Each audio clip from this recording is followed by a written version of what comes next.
The world, no longer sheltered by eternity, marches towards its final breath.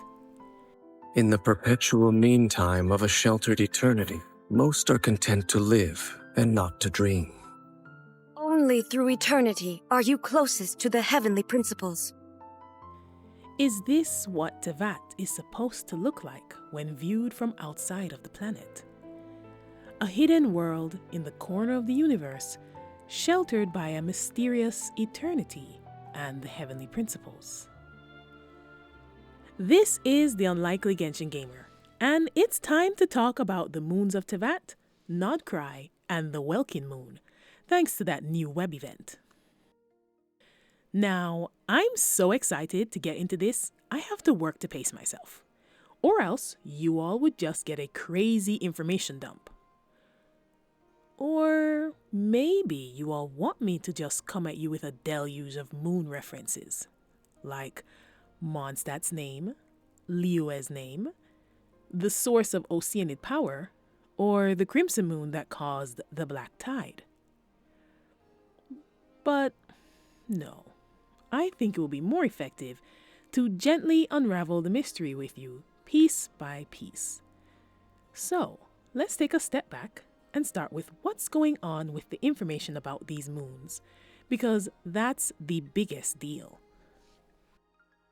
Now, it's been hinted at, literally countless times in the game, that the moon, or apparently moons of Teyvat, are superbly important, perhaps more so than the sun. We've always suspected the three moons because of a book in Liyue that spoke about the moon sisters who all died. They were all seelies, or angels, as Natlan taught us. But this event brings many things into sudden, sharper focus. Time to dredge up the old puzzle mat and see where these pieces fit. The three original moons were apparently the Eternal, the Iridescent, and the Frost moon. The first to fall was the Eternal moon, as we see here. Notice what happens here because of it. Raging seas and crumbling mountains. The heavens and earth thrown into chaos. Perfectly corroborated by this domain in Inazuma. Sometime in the ancient past, the mountains rose higher than the skies, and the earth was larger than heaven's dome. But one day, the mirror shattered, and the oceans arose. In these legends, this caused the court of the primeval Sakura to become sundered from the other islands. Lines up perfectly. This moon was also the biggest one. But then, the iridescent moon shattered as well, leaving more of those moon fragments hidden behind the false sky that Mawika showed us. The consequences of the death of that moon sister are most intriguing. It says that when the iridescent moon shattered, the crimson shadow sank into the abyssal sea. And then we have this bit from Arlecchino's signature weapon, Crimson Moon's semblance.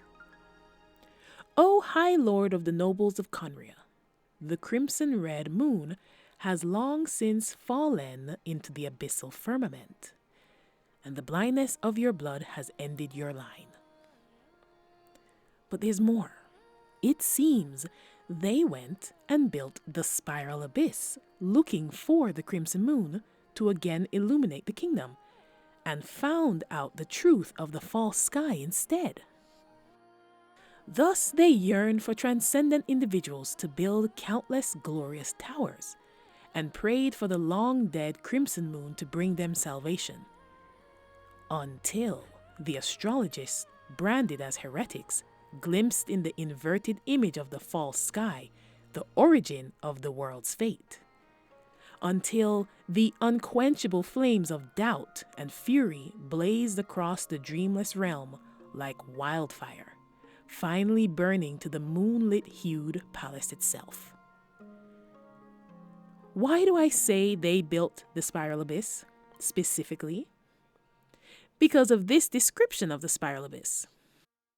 A grand underground corridor which leads to an unknown spiral constructed by a great empire that has long gone.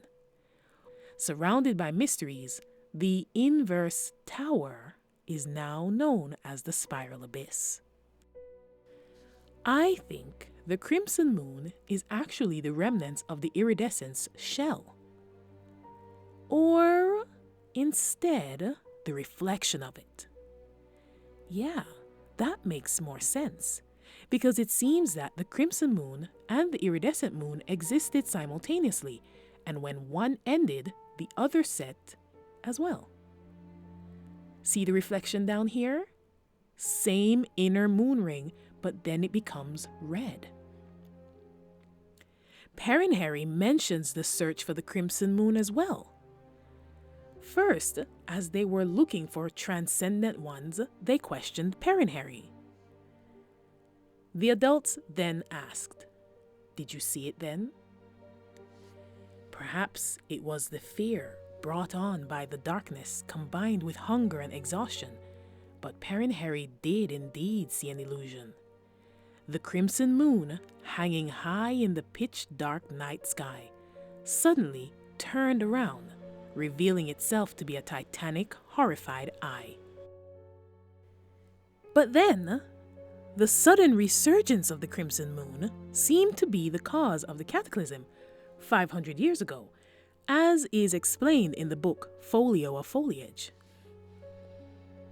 By the way, I want you all to take very close note of the fact that the sages of Sumeru, the exact equivalents of the sages of the Grove of Epiphany in Amphorius, called the Abyss invasion the Black Tide. The sages of the Grove, Anaxa and his set, named their abyssal disaster the exact same thing. If we look very, very closely at Amphorius, just as I pointed out at the beginning of the video with its case for a sheltered eternity as well, we're going to learn some interesting secrets about Teyvat. I have no doubt that the devs of both games are coordinating the release of their stories. Just as the story of the Symphony of Life in Penacony's arc matched with the release of Remuria and Remus's infatuation with the symphony that would liberate humankind. The similarities between Amphorius and Teyvat in particular are way too enormous to ignore. I promise I'll get a video out on it soon, and if you didn't already play Star Rail for its story, you may just decide to give it a try after that. But back to the moon situation for now. The last moon to end was the Frost Moon, and it says that when the Frost Moon stopped turning, the nations faltered and fell into ruin. Isn't this what happened during the Cataclysm? So then, does that not mean that the Frost Moon no longer turning coincides with the Crimson Moon rising again? I would hazard a guess that this is why the phases of Teyvat's current moon don't change. It looks here as though an important reflection disappears. So then, the last lunar calamity gave rise to the Black Tide. I mean, the Abyss invasion. Shutting down this event has left Teyvat in a current dire state. No real moon governs the sky now, only the shell of one. All because of a tragedy at the beginning of Teyvat's history. Allow me to tell you a little story to tie it all together. Once upon a time, thousands and thousands of years ago, the ethereal seelies of today were far more beautiful and powerful than they are now. And they went by other names, illustrious titles such as the Moon Maidens and Angels, some of which we know their personal names: Nabu Malikata, Yehuel Tekutin, Arya, Sonnet, and Canon. The Moon Sisters in particular, Arya, Sonnet, and Canon, were very important, each of them ruling the sky for a portion of the month, riding out on a silver chariot from their glorious lunar palace to watch over the night. And Neelotpala lotuses would bloom at their feet in the trail of their light. One day, an outlander came to Teyvat, one who harbored dangerous secrets, and fell in love with one of the chief moon maidens. Their union was witnessed by the 3 sisters of the lunar palace, but this love had been forbidden by the heavenly principles, and disaster followed in the wake of it. Devastating blue spikes on the nations, and the moon maidens of the lunar palace fell one by one. 2 shattered to dust, and the last lone sister was so overcome with grief that she ceased to leave her palace altogether, never again riding across the night sky. The world suffered from the loss of each sister, one devastating calamity at a time, as you have now seen. The proud and beautiful Seelie race fell from grace, cursed forever, and the bubble of eternity that has sheltered this fragile world was broken apart. But from the ashes, a new moon is rising, bringing with it a brand new fate. And the strange people of the north, in the region of Nod Krai, look to her for the benediction of the Welkin moon. Is this new moon the consequence of the traveler's arrival? Perhaps. But in the shadow of this new light, something stirs to life. Isn't it all exciting? Juicy lore drops always are. I hope we find out even more in the 5.5 livestream tomorrow, which also happens to be a blood moon for some of us. Knowing Hoyoverse's love of symbolism, I anticipate insane amounts of secrets being revealed in this patch. And of course, once I get a hold of them, you can expect some serious videos incoming.